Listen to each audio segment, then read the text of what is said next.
Hello friends, myself Kapil Sharma and welcome to our YouTube channel पवित्र education point. देखिए friends, जो आपकी previous class हुई थी उसमें हमने आपको राजस्थान का परिचय, जिसके अंतर्गत राजस्थान की स्थिति एवं विस्तार के बारे में अध्ययन कराया था, जिसमें हमने राजस्थान की ग्लोब पर अक्षांशीय एवं देशांतरीय स्थिति का वर्णन किया था कि किस प्रकार से कितने डिग्री अक्षांश से राजस्थान की स्थिति शुरू होती है और कितने डिग्री अक्षांश पर खत्म होती है, और इसी प्रकार देशांतर में क्या स्थिति होती है। तो अब देखिए, उसी को हम आगे बढ़ाते हुए स्थिति विस्तार को आपके लिए आगे का पॉइंट देखिए।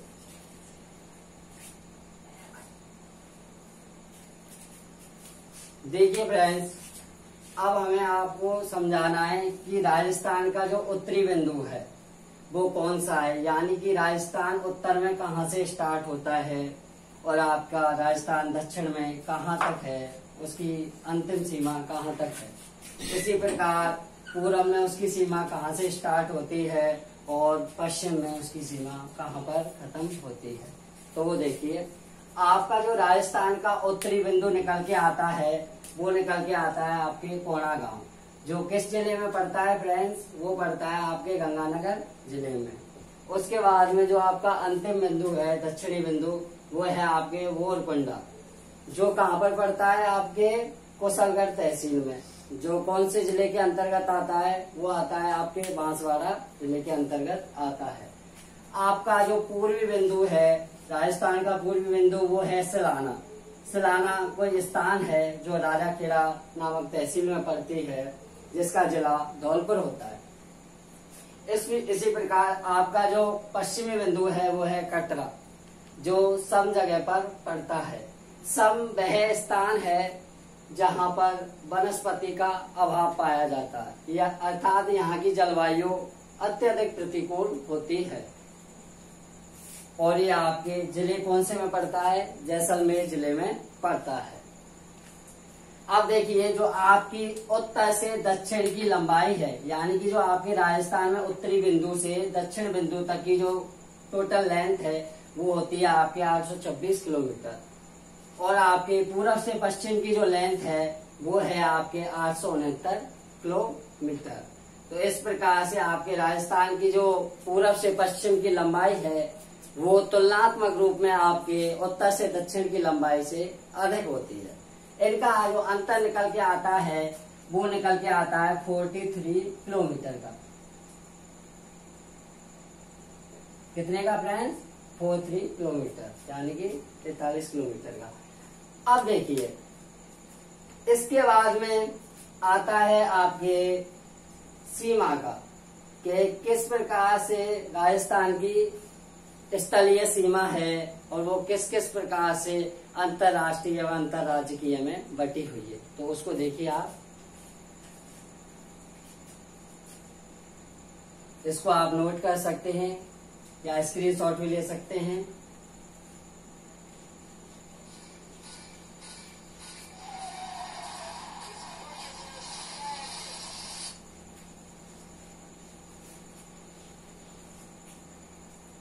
जो आपका राजस्थान है उसकी जो कुल स्थलीय सीमा है उसकी लंबाई है आपके 5920 किलोमीटर। तो राजस्थान की कुल स्थलीय सीमा की लंबाई वो कितनी होती है आपके फ्रेंड्स?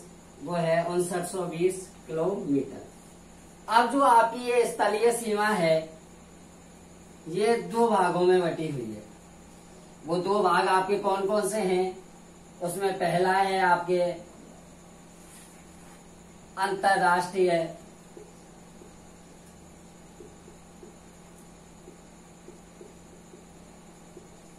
सीमा, और दूसरा भाग है आपके वो है अंतर्राज्यीय सीमा।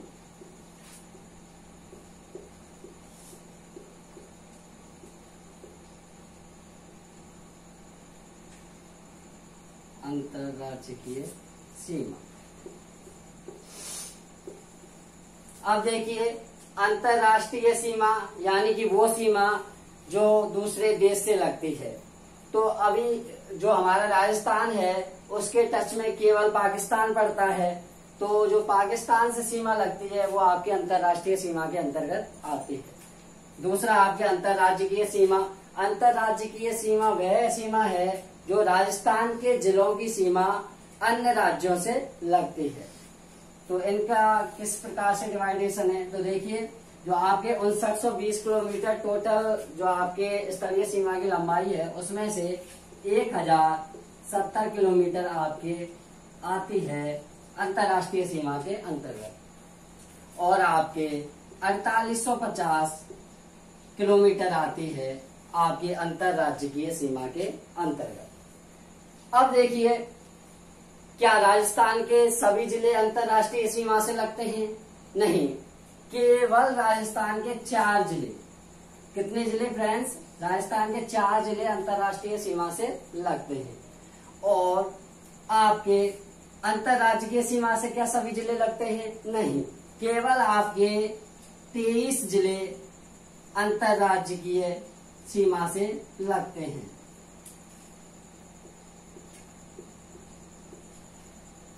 अब वो आपके 4 जिले कौन कौन से हैं, तो देखिए वह हैं आपके, पहला ऊपर से स्टार्टिंग करते हैं श्री गंगानगर, उसके बाद में दूसरा बीकानेर, तीसरा आपके जैसलमेर और चौथा आपके बाड़मेर। तो इस प्रकार से किस किस जिले से लग रही है आपकी अंतरराज्यीय सीमा? श्री गंगानगर से लग रही है, बीकानेर से लग रही है, जैसलमेर से लग रही है और बाड़मेर से लग रही है। तो जो इसकी लेंथ है वो किस किस प्रकार से, मतलब किससे कितनी है, तो आपके सबसे ज्यादा जो सीमा लगी हुई है वो लगी है आपके जैसलमेर से, तो वो है आपके 464 किलोमीटर। उसके बाद में दूसरे नंबर पे आपकी लगी हुई है बाड़मेर से 228 किलोमीटर और आपके बीकानेर से है 210 किलोमीटर और आपके गंगानगर से है 100, देखिए 168 किलोमीटर। ये इस प्रकार से आपकी अंतरराष्ट्रीय सीमा लगी हुई है। उसके बाद में आपके अंतरराज्यीय सीमा किस प्रकार से है, तो वो है आपके सबसे ज्यादा लगती है आपके मध्य प्रदेश से।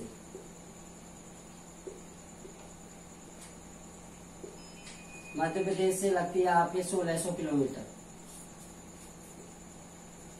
उसके बाद में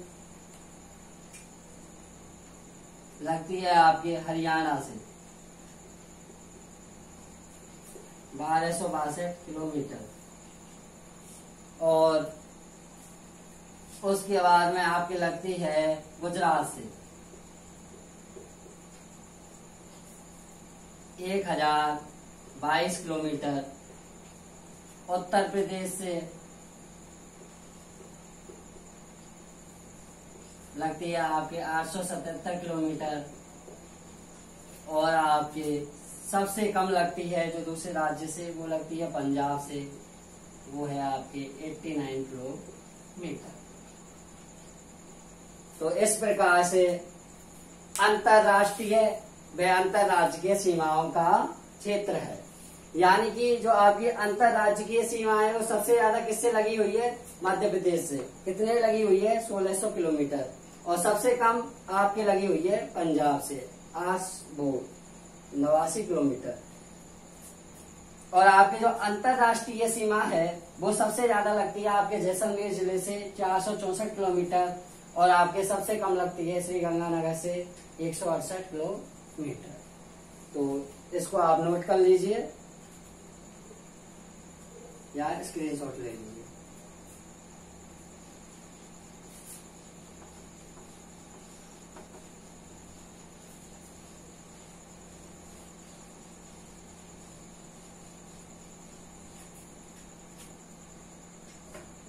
अब देखिए, जो आपके अंतरराज्यीय सीमा है, यानी कि जो अलग राज्यों से लगी हुई है, वो राजस्थान के कितने जिलों से लगती है उसका देखिए। जो आपके मध्य प्रदेश की सबसे ज्यादा आपके लगती है मध्य प्रदेश से, तो मध्य प्रदेश से राजस्थान के 10 जिलों की सीमा लगी हुई है।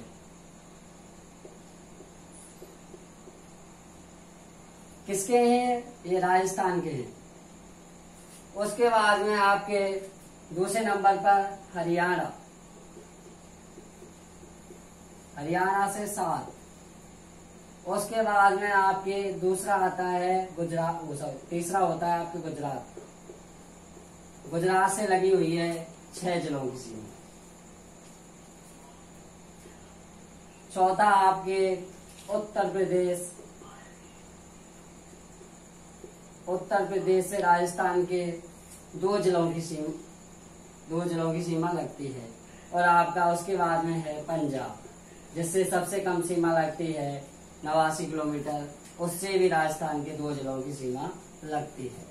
अब देखिए, बात होती है अधिकतम और न्यूनतम पर। तो राजस्थान के किस जिले से अधिकतम सीमा लगती है और किस जिले से न्यूनतम लगती है?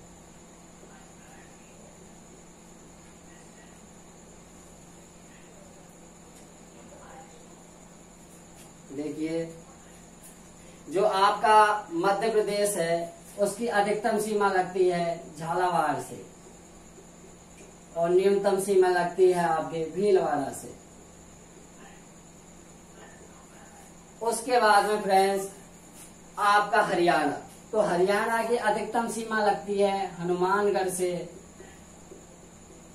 और न्यूनतम सीमा लगती है आपके जयपुर से। उसके बाद में गुजरात, तो गुजरात की जो अधिकतम सीमा है वो लगती है उदयपुर से और न्यूनतम लगती है आपके बाड़मेर से। उसके बाद में उत्तर प्रदेश, तो उत्तर प्रदेश में आपकी अधिकतम सीमा लगती है भरतपुर से और न्यूनतम सीमा लगती है आपके धौलपुर से। केवल 2 जिले हैं आपके उत्तर प्रदेश से लगने वाले, राजस्थान के भरतपुर और धौलपुर, जिसमें अधिकतम आपके भरतपुर से लगती है और न्यूनतम आपके धौलपुर से लगती है। पंजाब, पंजाब से भी राजस्थान के केवल 2 जिलों की सीमा लगती है, तो वो है आपके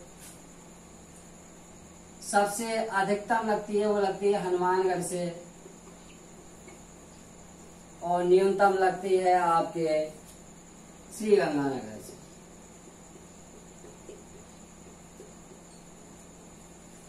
तो इस प्रकार से फ्रेंड्स आपके अन्य जिलों से, अन्य राज्यों से राजस्थान के जिलों की सीमा लगती है। तो इसको आप नोट कर लीजिए या इसका स्क्रीनशॉट ले लीजिए। तो आगे देखिए आप, इसके बाद में कुछ क्वेश्चन होते हैं जिनको आपको बड़े ध्यानपूर्वक समझना है। तो देखिए कौन से क्वेश्चन है वो आपके। यदि बात की जाए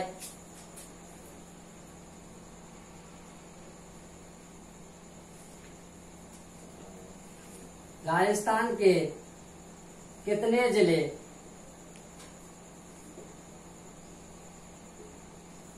अंतर्राष्ट्रीय सीमा से लगते हैं?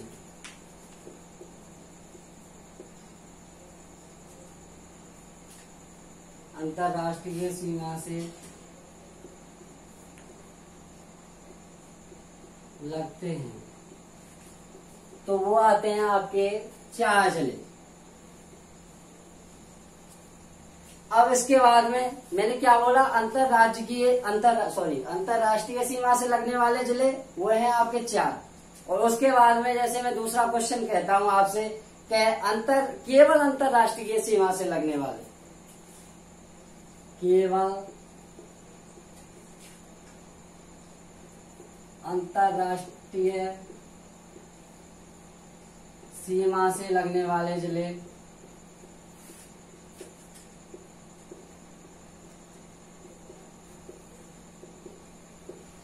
तो वो हैं आपके केवल 2 जिले। यानी कि अंतरराष्ट्रीय सीमा से लगने वाले तो जिले आपके 4 हैं और केवल अंतरराष्ट्रीय सीमा से लगने वाले जिले 2 हैं। तो ये क्या सिस्टम है, मतलब इसमें क्या लॉजिक है उसको समझिए। तो आपके अंतरराष्ट्रीय सीमा से केवल 4 जिलों की सीमा लगती है। वो लगती है आपके श्री गंगानगर,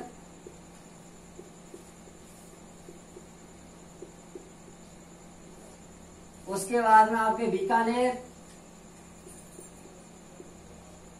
जैसलमेर और बाड़मेर। अब देखिए इन चारों में से केवल ये 2 जिले आपके जो बीकानेर और जैसलमेर हैं, इनकी सीमा केवल अंतरराष्ट्रीय है, जो केवल दूसरे देश से लगी हुई है, उसके अलावा किसी और राज्य से नहीं लगी हुई है। उसके अलावा जो आपके श्री गंगानगर है और आपका बाड़मेर है, उनकी सीमा ना केवल अंतरराष्ट्रीय है बल्कि अंतरराज्यीय सीमा भी है। क्यों? क्योंकि आपका जो श्री गंगानगर है उसकी सीमा ना केवल आपके पाकिस्तान से लग रही है, उसके अलावा आपके पंजाब से भी लगती है। पंजाब जो आपका राज्य है उससे भी लगती है। बाड़मेर इसी प्रकार बाड़मेर की सीमा ना केवल पाकिस्तान से, उसके अलावा आपके नीचे गुजरात राज्य से भी लगती है। तो इन दोनों की सीमा अंतरराष्ट्रीय व अंतरराज्यीय दोनों के अंतर्गत आती है। इसी क्वेश्चन को अगर दूसरे रूप में मैं पूछूं आपसे तो इस प्रकार होगा कि ऐसे कितने जिले हैं जिनकी सीमा अंतरराज्यीय व अंतरराष्ट्रीय है। तो उसमें आएंगे आपके 2 जिले, श्री गंगानगर व बाड़मेर। ये क्वेश्चन बहुत इंपॉर्टेंट है आपके लिए, तो इसको ध्यान में रखना। उसके बाद में अगला पॉइंट है सीमावर्ती जिले के। आपके जो राजस्थान है उसमें 33 जिले हैं, उसमें से सीमावर्ती जिले कितने हैं? तो आपके सीमावर्ती जिले केवल 25 जिले हैं। 25 के अलावा कितने घट जाते हैं आपके? 8 जिले घट गए, तो वो किस में आएंगे? अंतर्वर्ती जिले में आएंगे। तो आपके 8 जिले कैसे हो गए? अंतर्वर्ती जिले। अब अंतर क्या है सीमावर्ती जिले और अंतर्वर्ती जिले में? तो सीमावर्ती जो किसी अन्य राज्य या देश की सीमा के साथ में टच में है, वो आपके होते हैं सीमावर्ती जिले। और अंतर्वर्ती जिले वे जिले जो अन्य जिलों की सीमा से लगे हुए हैं, या दूसरे शब्दों में जो ना किसी राज्य ना किसी देश के साथ की सीमा से नहीं लगे हुए हैं। तो ये आपके 8 जिले अंतर्वर्ती जिले के अंतर्गत आते हैं। जिलों में बात की जाए तो आपके सबसे ज्यादा जिलों से सीमा लगने वाला जिला है पाली। पाली से अधिकतम जिलों की सीमा लगती है।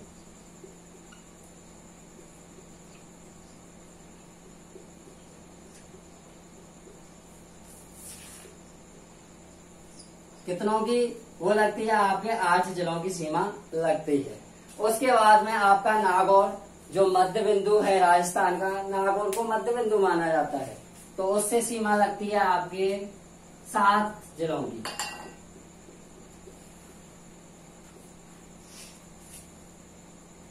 नागौर से 7 जिलों की सीमा।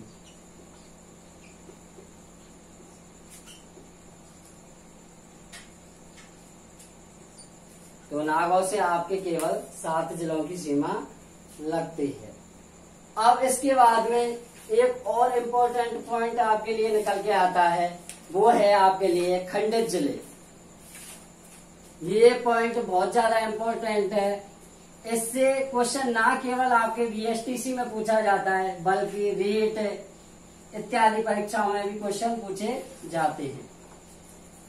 तो आपके राजस्थान के 2 जिले ऐसे हैं जिनको खंडित जिले की श्रेणी में रखा गया है। तो वो जिले आपके कौन कौन से हैं?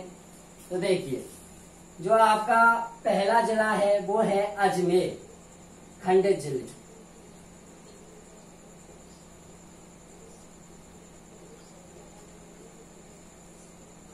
संख्या में कितने? 2 हैं। तो आपका जो पहला जिला है वो आपका है अजमेर।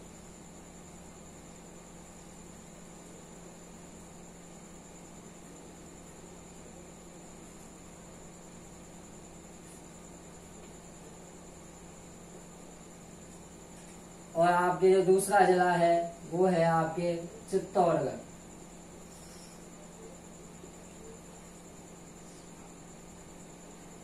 पहला कौन सा फ्रेंड्स? अजमेर। और दूसरा आपके कौन सा है? चित्तौड़गढ़। अब देखिए इन्हें खंडित जिले क्यों कहते हैं? क्योंकि जैसे देखिए आपका ये यहाँ पर अजमेर जिला, यहाँ पर आपका अजमेर जिला है,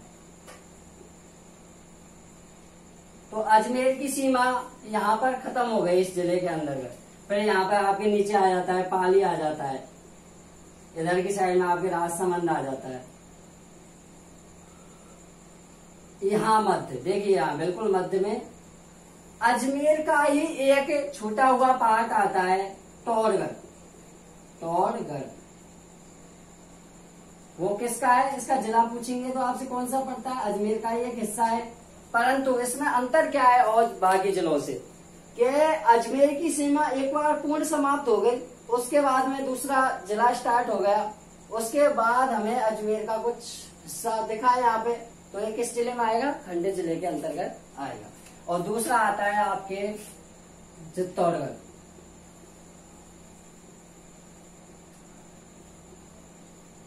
तो चित्तौड़गढ़ जिला है, उसके आपके खंडित पार्ट हैं, वो हैं आपके दो, रावतवाटा और दूसरा आपके पड़ता है भैंसरोडगढ़। भैंसरोडगढ़। तो कौन कौन से हिस्से हैं चित्तौड़गढ़ के जो खंडित भाग के अंतर्गत आते हैं? तो वो आते हैं आपके रावतवाटा और भैंसरोडगढ़। अब देखिए एक क्वेश्चन बहुत बहुत अत्यधिक इम्पोर्टेंट, इकोनॉमिक्स के अंतर्गत आपको जो पढ़ाया जाता है अक्सर और एग्जामों में पूछा जाता है, जो आपके रावतवाटा नामक जगह है उस पर भारत का पहला परमाणु ऊर्जा संयंत्र लगाया गया है। किसका बोल रहा हूं मैं? भारत का पहला परमाणु ऊर्जा संयंत्र कहाँ पे लगाया गया है? रावतवाटा, जो किस जिले के अंतर्गत आता है? चित्तौड़गढ़ जिले के अंतर्गत आता है। तो ये यहाँ पर परमाणु ऊर्जा संयंत्र स्थापित किया गया है। तो इस प्रकार से ये आपके दो खंडित जिले हो जाते हैं।